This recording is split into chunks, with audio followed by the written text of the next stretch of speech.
안녕하세요. 승리한 가족 여러분, 그리고 강성성경연구원 여러분. 오늘은 구속사로 조망한 성경 강해 팔복 특강 네 번째 시간으로 온유한 자는 복이 있나니 세 번째 복에 대해서 함께 살펴보도록 하겠습니다. 자, 마태복음 5장 5절입니다. 온유한 자는 복이 있나니 그들이 땅을 기업으로 받을 것이며 라고 기록되어 있습니다. 자, 그렇다면 우리가 오늘 살펴볼 것은 온유란 어떤 의미인지, 그것을 통해서 우리에게 주시는 복의 약속인 땅의 기업은 무엇인지를 살펴보는 시간을 갖도록 하겠습니다.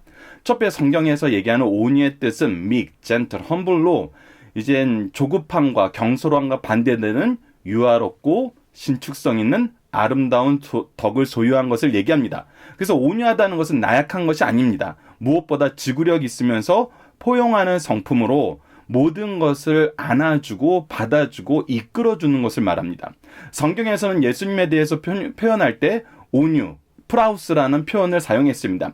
이것이 바로 헬라어의 원형의 뜻이 프라우스인데, 사실 한국어 성경에서는 이 온유함을, 프라우스를 해석할 때 온유함과 겸손함으로 이렇게 두 가지로 해석하는 경우가 있어서 먼저 그 부분을 여러분들께 소개해 드리면서 온유의 의미와 또 우리가 때로는 겸손으로 해석하는 타피노스의 의미를 한번 살펴보고자 합니다. 마태복음 21장 5절을 보면은 시온 딸에게 이르기를 내 왕이 내게 임하나니 그는 겸손하며 라고 얘기하고 있는데, 이 겸손이 바로 원래 원어는 프라우스로 지금 우리가 마태복음 5장 5절에 나타나는 온유와 동일한 단어입니다. 그래서 동일한 단어인데 때로는 이렇게 겸손함으로 우리나라의 성경에서는 해석이 되어 있어요. 근데 이것은 엄밀하면 온유하다는 뜻을 여러분들이 이해하시고, 그 온유하시다는 이 뜻 안에서 모습이 마태복음 21장 5절에서 어떻게 표현되냐면, 낙이 곧 멍에 매는 짐승의 새끼를 탓도다 하라 하셨느니라 라고 얘기하면서, 예수님께서 연약하셔서 낮아진 것이 아니에요. 예수님께서 자격이 없어서 낮아지신 것이 아니에요. 예수님께서 패배하셔서 낮아지신 것이 아니에요.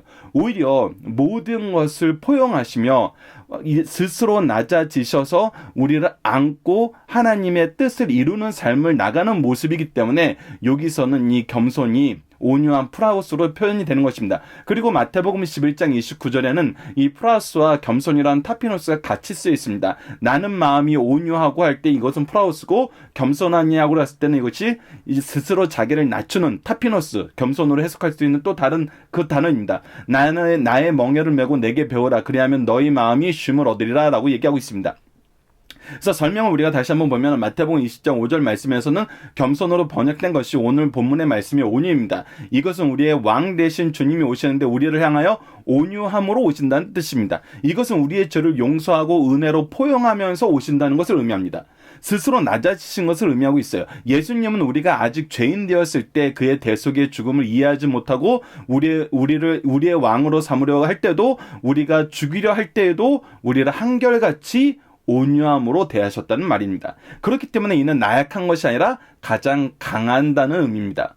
어떤 것에도 우리를 향한 사랑을 포기하지 않는 하나님의 능력, 하나님의 사랑인 것입니다. 더 나아가 마태복음 11장 29절에서도 그는 온유할 뿐 아니라 겸손하다는 것입니다. 한없는 능력과 강인함으로 우리를 포용하면서도 한없이 낮아지셔서 섬긴다는 것까지 의미하는 것이 바로 마태복음 21장 29절에 나타난 모습인 것입니다. 겸손으로 번역된 타피노스는 스스로 낮아지심을 말합니다. 사도들은 우리에게 이 마음이 성령의 열매임을 가르쳐주고 있습니다. 그래서 이 온유함은 우리가 스스로 소유할 수 없는 거예요. 하나님만이 소유하실 수 있는 그 마음이에요. 그래서 우리는 이 마음을 소유하려면 어떻게 해야 되냐면 성령의 은혜로, 이것이 성령의 열매로 우리에게 선물되어야 된다는 것입니다. 그래서 갈라디아서 5장 23절에 성령의 9가지 열매 얘기할 때 온유와 절제니 이 같은 것은 금지할 법이 없느니라 라고 얘기하면서 이것이 성령의 열매로 우리에게 선물로 오는 은혜의 선물임을 가르쳐줘요. 그리고 이것은 동시에 내면적인 것입니다. 온유함은 내면적인 것으로 베드로전서 3장 3절에서 5절을 보면, 너희의 단장은 머리를 꾸미고 금을 차고 아름다운 옷을 입는 외모로 하지 말고 오직 마음에 숨은 사람을 온유하고 안전한 심령에 썩지 아니할 것으로 하라 라고 얘기하고 있어요. 우리 마음이 온유함을 소유하고 이 온유함으로 누군가에게 드러나야 된다는 거예요. 그리스도인들의 특징은 이 온유함이, 성령의 열매로서의 온유함이 우리에게 주어지고 이것이 사람들에게 나타나야 된다는 거예요. 왜 그럴까요? 우리가 이제 팔복을 볼 때 이 팔복은 하나님께서 우리에게 주시는 것과 동시에 우리로 하여금 이것을 갖게 하는 것과 동시에 이것은 우리가 심령이 가난한 자부터 나타났던 것처럼 하나님 앞에서 그의 은혜를 간구하지 않으면 살 수 없는 상태임을 얘기하면서 그 상태에 있을 때 하나님께서 우리에게 복을 주셔서 하나님의 일꾼으로 쓰시는 거예요. 그래서 우리가 애통하는 삶을 사는 것도 우리의 죄에 대한 애통함에서 넘어가서 상대방에 대한 영혼에 대한 애통함으로 건너가는 것처럼 우리가 하나님 앞에 무릎 꿇음으로써 하나님의 온유함의 은혜를 받고 이 온유함의 선물을 받아서 이것이 이제 사람들에게 나타나게 된다는 거예요. 이는 하나님 앞에 값진 것이나, 그래서 이것은 하나님 앞에 값진 것이라고 말하고 있어요. 전에 하나님께 소망을 두었던 거룩한 부녀들도 이와 같이 자기 남편에게 순종함으로 자기를 단장하였나니라고 얘기하고 있습니다. 그래서 우리의 내면에서부터 드러나는 것, 그것이 바로 온유함의 특징이라는 겁니다. 그리고 세 번째는 온유함은 복음의 사명 속에서 나타난다는 것입니다. 즉 대상을 향한 마음이라는 거예요. 계속 이어서 베드로전서 말씀을 봅시다. 3장 15절을 보면 너희 마음에 그리스도를 주로 삼아 거룩하게 하고 너희 속에 있는 소망에 관한 이유를 묻는 자에게 대답할 것을 항상 준비하되 온유함과 두려움으로 하고 라고 얘기했습니다. 이게 굉장히 중요한데, 온유함으로 한다는 것은 내가 이것을 은혜로 받았기 때문에 은혜로 주는 자세로, 하나님의 주신 은혜 안에서 이 사람의 모든 것을 포용하는 자세로 하라는 거예요. 그리고 두려움으로 하라는 것은 무엇이냐면 우리가 이것을 전할 때 바로 전해야 된다는 거예요. 우리가 잘못 전하면은 그리스도의 복음에 대해서 상대방이 알기가 힘들어요. 오히려 선입관을 가지고 더 거부하게 되는 것도 있죠. 그래서 우리가 복음을 전한다는 것은 나의 모든 것을 내놓고 그들의 모든 악하고 괴로운 것까지도 포용하는 이 온유한 마음으로 하되, 우리가 온유한 마음으로 널 대했으니까 우리가 더 높아 이런 생각으로 하는 것이 아니라 오직 하나님의 뜻이 이루어지길 바라는 두려운 마음으로 하는 것이 바로 복음의 사명에서 나타나는 모습이란 것입니다. 네 번째는 온유함은 하나님에 대한 순종이에요. 그렇기 때문에 이 온유함은 우리가 사람을 보고 하는 것이 아니에요. 오직 하나님을 보고 하나님의 뜻 안에서 하는 거예요. 팔복의 전체적인 특징은 그것입니다. 하나님을 향한 자세인데 이 자세가 어떻게 돼요? 사람에게까지 확장되는 거예요. 그래서 그러므로 모든 더러운 것과 넘치는 악을 버리고 너희 영혼을 능히 구원할 바 마음에 심어진 말씀을 온유함으로 받으라. 그래서 하나님 말씀을 받을 때 우리가 이 말씀을 온전히 받겠습니다라는 자세로 받아야 된다는 거예요. 다섯 번째는 온유함은 실천적인 지혜라는 것입니다. 야고보서 3장 13절을 보시다. 너희 중에 지혜와 총명이 있는 자가 누구냐? 그는 선행으로 말미암아 지혜의 온유함으로 그 행함을 보일지니라고 얘기합니다. 그래서 이 선행의 근거가 되는 것은 뭐냐면 지혜의 온유함인데, 지혜의 온유함은 하나님의 것을 알았다고 해서 우리가 스스로 높아지고 스스로 강해지고 스스로 뽐내는 것이 아니라 어떻게 되는 거예요? 예수님이 온유하다라는 그 표현대로 이 안에서 우리가 모든 것을 이해하고 모든 것을 받아들이는 거예요. 그것이 바로 우리 선행의 근거가 되고 선행의 원동력이 되는 것입니다. 그래서 우리가 팔복을 보면 지속적으로 반복되는 중요한 내용이 있는데, 이것은 먼저 하나님 앞에서 이루어지고 반드시 그렇습니다. 그 다음 사람들에게 확장된다는 것입니다. 우리가 심령이 가난한 것도 하나님 앞에요. 애통하는 것도 하나님 앞에요. 근데 그것이 어떻게 돼요? 계속 확장되는 거예요. 확장되는 거예요. 사람에게 확장되는 거예요. 온유함도 당연하다는 것입니다. 심령이 가난한 것도 하나님의 은혜가 아니면 살 수 없음을 인정하고 무릎 꿇는 것이고, 이것은 우리가 하나님의 백성 되게 하며 하나님 나라를 전하는 것으로 연결됩니다. 애통하는 것도 우리의 죄에 대한 애통으로 시작하여 하나님의 구원의 은총 속에서 중보의 애통으로 이어지고, 이 안에서 기도의 응답으로 위로받게 되는 놀라운 역사로 확장되는 것을 보게 됩니다. 온유도 마찬가지입니다. 우리의 온유함은 하나님의 말씀에서 시작됩니다. 성령의 선물로 온유함을 소유하게 되고 그 안에서 하나님의 말씀에 순종함으로 사람을 대하게 됩니다.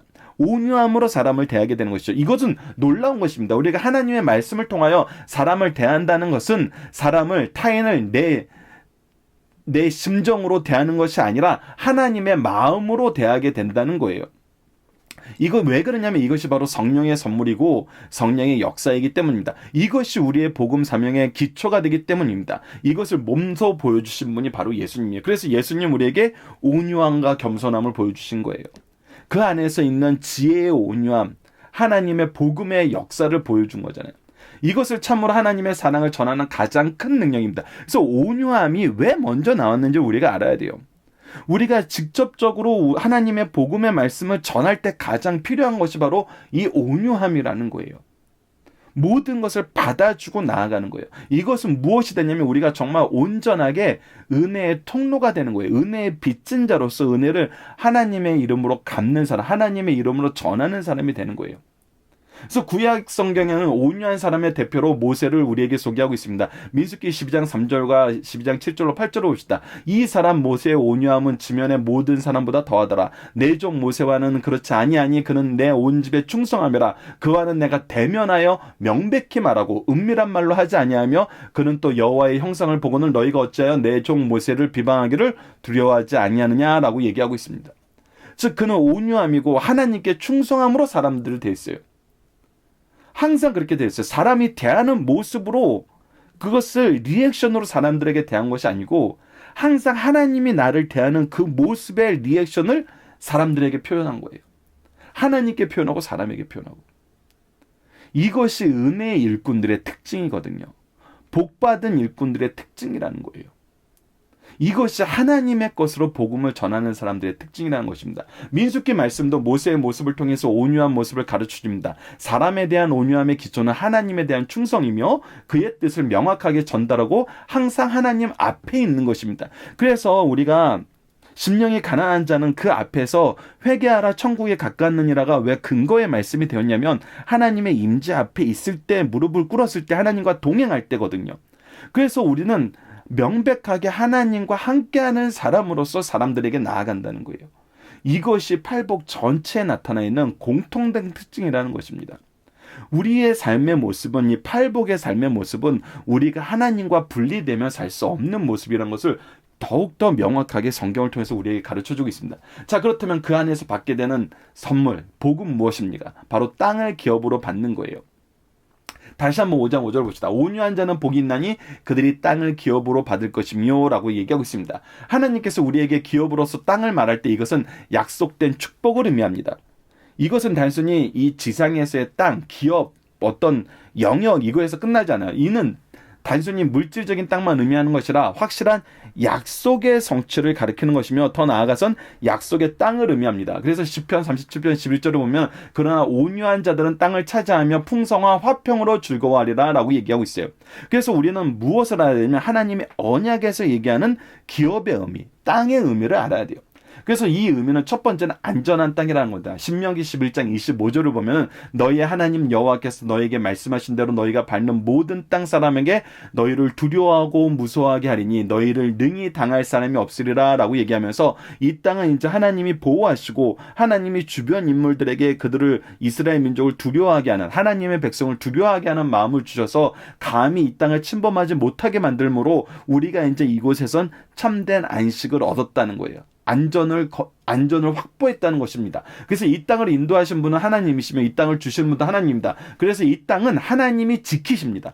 우리가 이 부분을 알아야 돼. 하나님이 우리에게 기업을 주셨다는 것은 어떤 의미냐면 이 땅을 주시는 분도 하나님이시고 이 땅을 지키시는 분도 하나님이란 거예요. 그래서 모든 것을 우리가 하나님께 의지해야 돼요. 하나님만 의지해야 돼요. 이것이 바로 온유함으로 기업을 받은 사람들의 삶의 모습이에요. 우리가 온유함으로 나아갈 때는 사람을 보거나 환경을 보거나 세상적인 여건을 보는 것이 아니라 오직 하나님만 보게 돼 있어요. 그래서 우리가 받은 기업은 하나님이 주신 것으로 이를 걱정이 없습니다. 하나님의 뜻 안에서 평안과 안정을 누리게 됩니다. 두 번째는 하나님께서 미리 준비하신 땅이라는 것이 바로 하나님이 주시는 기업의 의미예요. 시편 16편 5절로 6절을 봅시다. 여호와는 나의 산업과 나의 잔의 소득이시니 나의 분깃을 지키시니이다. 내게 줄로 재어둔 구역은 아름다운 곳에 있으며 나의 기업은 실로 아름답도다 라고 얘기하고 있어요. 즉 이것을 하나님께서 미리 다 준비해 놓으셨다는 거예요. 준비하셔서 우리에게 주셨다는 거예요. 다시 한번 강조하는 것은 이 땅은 하나님이 우리에게 미리 준비하여 주시고 지켜주시고 우리에게 가장 아름다운 곳이라는 것입니다. 오늘 시편 16편 말씀에서는 이것이 정말 아름답다는 거예요. 나에게 가장 좋은 곳으로 주셨다는 거예요. 이것이 우리가 하나님께서 주신 것을 통해서 경험하게 되는 거예요. 그래서 사실 우리가 이 신앙을 갖는 것이 조금 부수적인 것까지 얘기한다면은 나에게 주신 기업, 이것은 무엇도 포함이 되냐면 나에게 주신 배우자, 나에게 주신 자녀. 이것을 이제 자녀 입장에서 볼 때는 나에게 주신 부모, 이것이 어떤 거라고요? 나에게 주신 가장 좋은 것이라는 거예요. 누구의 뜻 안에서? 하나님의 뜻 안에서, 하나님의 준비하심 안에서. 그러면 우리가 이때 무엇을 봐야 돼요? 하나님의 뜻이 무엇인지 봐야 되고 하나님의 준비하심이 무엇인지 볼 줄 알아야 돼요. 그랬을 때 이 기업의 의미를 내가 명확하게 알 수 있어요. 이것을 하나님이 나에게 주신 뜻과 목적을 모르고 이것을 보면은 내 기준에서 보면 이것이 막 형편없어 보이고 불필요해 보이고 남의 것이 더 좋아 보이는 거예요. 근데 우리 하나님은 그런 하나님이 아니란 거예요. 가장 좋은 것으로 허락했다는 거예요. 그래서 지금 우리가 가장 먼저 이 기업을 누리는 것이 바로 우리에게 허락하신 가정과 교회입니다. 가정과 교회를 통해서 우리에게 미리 줄로 재어준 구역은 아름다움을 보고 그곳에서 얻게 되는 소득과 분깃을 우리가 감사할 줄 알아야 돼요. 이것을 놓치는 것은 굉장히 어리석은 것입니다. 하나님이 미리 준비하신 걸 깨달으셔야 되고, 그리고 세 번째는 복음에 의해 점령된 것, 즉 이것이 이제 육체적인 의미만 있는 것이 아니라 육적인 의미, 세상적인 의미만 있는 것이 아니라 영적인 의미가 있음도 성경은 우리에게 분명히 가르쳐줍니다. 여호수아서 14장 12절을 보면은 그날에 여호와께서 말씀하신 이 산지를 지금 내게 주소서. 당신도 그날에 들으셨거니와 그것은 안악 사람이 있고 그 성읍들은 크고 견고할지라도 여호와께서 나와 함께 하시면 내가 여호와의 말씀난 대로 그들을 쫓아내리다 하니 라고 얘기하면서 이 산지는 하나님께서 나에게 약속하신 그 기업인데 그것은 무엇으로 신약에서 확장됨을 보여주냐면 마태복음 28장 19절로 20절을 보면 그러므로 너희는 가서 모든 민족을 제자로 삼아 바로 이 민족 하나님이 우리에게 맡기신 영혼들을 포함한다는 걸 우리가 알 수 있어요. 아버지와 아들과 성령의 이름으로 세례를 베풀고 바로 삼위일체 하나님의 구속의 역사를 전하고 믿고 시인하고 고백하게 만들고 내가 너희에게 분부한 모든 것을 가르쳐 지키게 하라. 즉 하나님의 뜻을 따르는 삶을 살게 하라. 볼지어다 내가 세상 끝날까지 너희와 항상 함께 있으리라 하면서 이 일을 이루시는 분이 우리와 동행하시고 계시는 하나님의 역사 안에서 이루어짐을 분명히 가르쳐 준다는 것입니다. 하나님의 약속의 말씀, 복음에 의해 점령되는 것이 바로 우리의 기업지입니다. 즉 이것은 단순히 물질적인 것을 넘어 복음, 영적인 것을 포함하고 있다는 것입니다. 온유함은 하나님의 마음으로 사람을 대하는 것이라고 했습니다. 이것은 필연적으로 복음의 사명으로 연결될 수밖에 없습니다. 이 온유함의 기업은 복음의 사명으로 연결되고 이것이 우리에게 주신 복이라는 거예요. 나에게 먼저 주신 복, 앞으로 주실 복, 이 모든 것이 하나님의 준비 안에서 우리에게 주어진 안전한 기업이라는 것입니다. 그리고 더 놀라운 것은 무엇이냐면 바로 4번입니다. 이것은 확장되는 것입니다. 이것이 정말 아름다운 거거든요. 나에게 딱 주어진 것으로 만족해 하는 것이 아니라 하나님께서 충성하였을 때 확장되게 하신다는 거예요. 이것이 바로 달란트 비유에 나타난 것입니다. 마태복음 25장 21절과 28절 29절 동일한 것이죠. 그 주인이 이르되 잘하였도다 착하고 충성된 종아 내가 적은 일에 충성하였으면 내가 많은 것을 내게 맡기리니 내 주인의 즐거움에 참여할지어다 하고 그에게 그 한 달란트를 빼앗아 10달란트 가진 자에게 주라. 무릇 있는 자는 받아 풍족하게 되고 없는 자는 그 있는 것까지 빼앗기리라 얘기하면서 우리에게 주신 기업은 하나님의 뜻 안에서 확장된다는 거예요. 우리가 임의로 확장시키는 것이나 하나님의 뜻 안에서 확장됩니다. 착하고 충성된 종에게 반드시 열매를 맺게 하십니다. 그래서 그 기업의 분깃이 늘어나게 하십니다. 이 열매가 우리의 기업의 분깃이 늘어나는 거예요. 이 열매는 바로 영혼 구원이라는 거. 성경이 지속적으로 얘기하고 있는 것입니다. 그래서 충성하지 못한 자의 분깃까지도 그에게 맡기십니다. 이것은 교회와 가정에서 자주 확인됩니다. 여러분 교회가 가정을 보세요. 누구에게 더 많은 열매를 먹게 하시나요? 하나님께 충성하는 사람에게 하나님은 그 열매를 더 맺게 하십니다. 이것을 우리는 확인한 곳에 살고 있어요. 이것을 우리가 확인하지 못한다는 것은 정말 우리가 애써 외면하고 무시하는 것이지 확인 안 된 경우가 없습니다, 여러분들. 교회 안에서 이것을 잘 보세요. 그래서 열매 맺는 자를 하나님이 어떻게 쓰시는지를 보셔야지 여러분들이 이것을 바로 이해하고 적용할 수 있어요. 하나님은 충성된 자를 통해서 하나님의 일을 이루시길 기뻐하시고 이것을 이룰 수 있는 능력을 더욱 충만하게 허락하여 주십니다. 그리고 마지막으로 우리가 바라봐야 될 것은 5번째, 최종적으로 천국의 기업을 말하는 것이람을 이해해야 돼요. 내가 지을 새하늘과 새 땅이 내 앞에 항상 있는 것 같이 너희 자손과 너희 이름을 항상 있으리라 여호와의 말이니라 라고 이사야서 66장 22절에 얘기했고 계시록 21장 1절에서도 내가 지을 새하늘과 새 땅이 내 앞에 항상 있는 것 같이 너희 자손과 너희 이름이 항상 있으리라 여호와의 말이니라 라고 얘기하면서 신구약 말씀을 통해서 우리가 걷게 되는 최종적인 기업은 바로 하늘나라임을 우리에게 가르쳐줍니다. 그래서 우리는 이 온유함을 통해서 복음의 사역과 천국을 보는 삶을 살게 하신다는 축복을 얻은 사람이에요. 여러분, 우리가 첫 시간 선언적인 말씀을 볼 때도 복에 대한 개념이 바뀌어야 된다 그랬잖아요. 복에 대한 개념이 바뀌지 않으면 본질과 비본질의 이 경계 안에서 어리석은 선택을 하게 돼요. 비본질적인 것은 순간적인 거에서 있어도 그만 없어도 그만이에요. 근데 본질적인 것은 반드시 있어야 되는 거예요. 팔복에서 얘기하는 복은 반드시 있는 복이에요. 근데 비본질적인 것은 뭐예요? 우리 기준으로 제시하는 복들이 있죠. 내가 이것을 얻고 싶어요. 이것이 되고 싶어요. 이것이 생겨야 돼요. 근데 이것은 비본질적인 것이라고 합니다. 그래서 우리가 자족하는 비결에 대해서 다시 한번 얘기하지만 그 자족하는 비결은 우리에게 무엇을 확인시켜 주는 거였어요. 본질적인 것이 있으면 하나님의 뜻은 계속해서 나를 통해서 이루어진다는 거예요. 팔복의 복이 있는 사람은 하나님이 쓰시길 기뻐하는 일꾼들이에요. 이것이 본질이에요. 이런 사람들에게 하나님은 그가 주신 시간과 재능과 물질을 더 주세요. 왜? 더 잘 사용하니까. 하나님의 뜻대로 사용하니까. 하나님의 은혜를 전하는 통로가 되고 하나님이 쓰시는 일꾼이니까. 근데 이 본질을 전혀 생각하지 못하고 팔복이 주는 은혜를 생각하지 못하고 내가 받을 수 있는 복을 찾아서 정말 속된 말로 하이에나처럼 교회를 어슬렁거리는 사람들에게는 여러분들 그 어떤 것도 복이 될 수 없어요.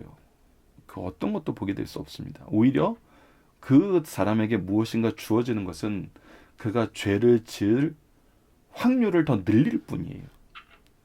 그래서 은혜가 은혜되지 않는 경우 우리가 이전에도 몇 번 나눴던 적이 있는데 항상 우리가 주의해야 되는 것은 그 부분이라는 것입니다.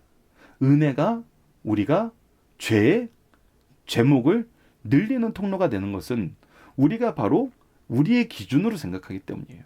하나님의 기준으로 복을 보세요. 그것을 우리에게 가르쳐주는 것이 바로 팔복입니다. 자, 그러면 생각해 봅시다를 통해서 기도 제목을 나누겠습니다. 첫 번째, 온유한 사람은 어떤 사람입니까? 라고 했을 때 우리가 온유한 사람이 돼야 되죠. 그래서 이렇게 기도합시다. 하나님의 은혜로 그의 은혜 안에서 사명의 충성, 순종하는 사람으로 실천하는 영성을 가진 성도가 되게 하여 주시옵소서라고 기도합시다. 두 번째, 온유함으로 받는 기업은 무엇입니까? 라고 했을 때 하나님이 미리 준비하여 주신 안전한 땅을 기업으로 받게 하심을 먼저 감사하는 삶을 살고 우리에게 주신 이것은 우리가 단순히 이 땅에서의 어떤 물리적인 영역뿐만 아니라 이 영적인 영역이 더 강한 것이기 때문에 우리가 주신 사명과 능력 속에서 복음으로 더욱 기업을 확장하게 하여 주시고 천국의 기업을 소망하는 삶을 살게 해주시도록 기도하는 우리 승리하는 가족 여러분들 그리고 강성성경 연구원 여러분들 되길 기도합니다. 감사합니다.